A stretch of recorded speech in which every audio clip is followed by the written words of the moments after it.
Cerita asmara adalah persoalan hati. Bagaimana hasil akhirnya tak akan pernah bisa diperhitungkan secara matematis. Ringo yang tampan, jenaka, juga tak punya catatan buruk dalam hidupnya, seharusnya bisa menikmati indahnya masa remaja bersama pacar-pacarnya.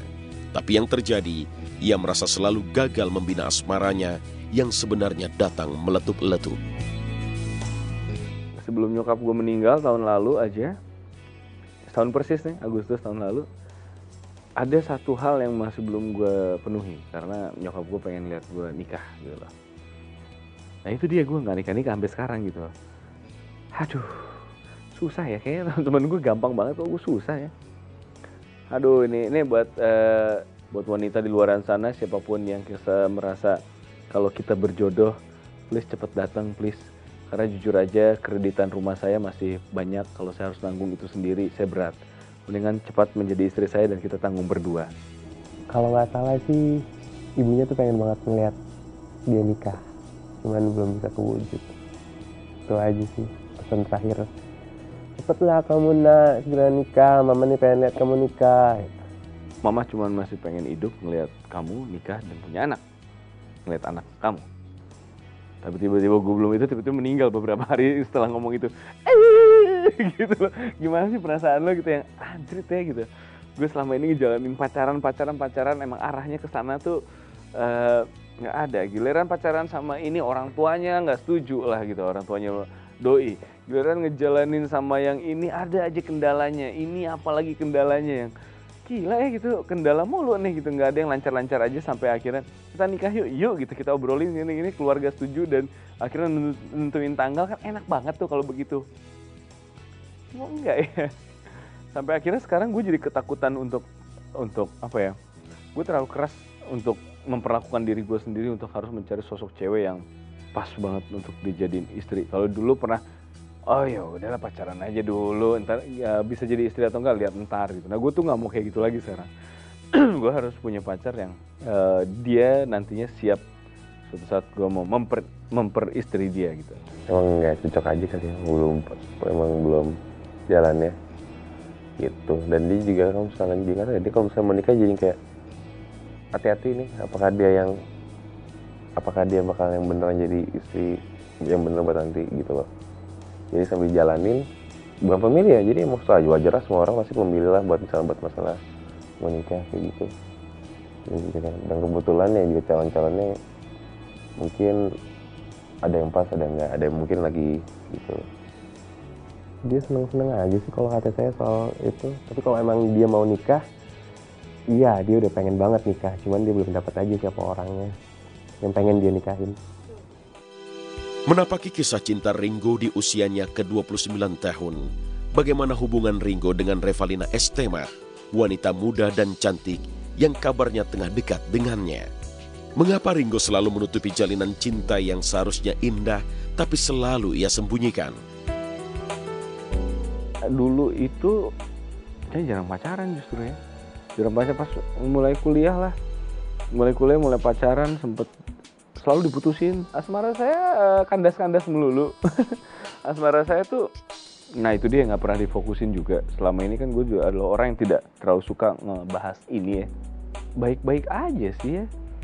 Deket sama ini, deket dan nggak deket gitu. Jadi cuma deket aja selama ini, saya cuma deket aja. Gini, sebenarnya waktu gue jadi pun gue tidak pernah ngomong gitu loh. Waktu jadi gue tidak pernah ngomong sama siapa-siapa. Waktu gue putus pun gue tidak pernah ngomong. Emang gue bukan tipikal yang ngomong ke orang karena apa sih gitu, cuman pacaran doang gitu loh. Jadi kayak sesuatu yang kalau ngomongin aduh malah malu sendiri gue gitu. Sampai dengan sekarang sih gue masih berhubungan baik aja sama Reva, berhubungan baik gitu loh.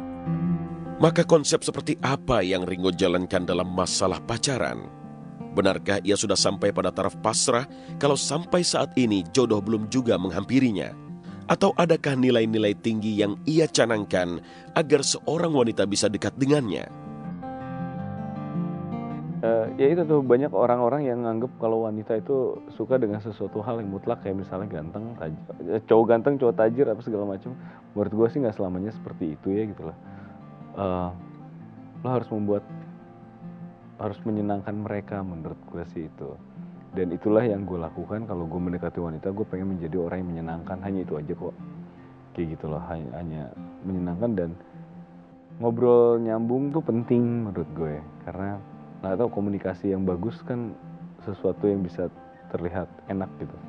Kalau dulu waktu zaman masih muda kan kayaknya lo bisa bete atau kayak gimana, kayaknya hidup tuh nggak berjalan lagi gitu. Cuman kalau sekarang sih lebih ke patah hati, ya udah gitu loh, emang lebih nerimanya kayak oh kayak bukan jodoh, berarti ntar semakin deket ya. Kayak sekarang tuh kayak misalnya ini bukan jodoh gue deh, ya udah nggak apa-apa, berarti gue semakin deket ke arah jodoh gue. Harapan saya paling ya selalu sehat gitu ya, maksudnya kita selalu bisa menjadi teman, cerita, terus juga kita bisa selalu bekerja sama dengan baik. Paling ya itu, semoga cepat mendapat pendamping hidup.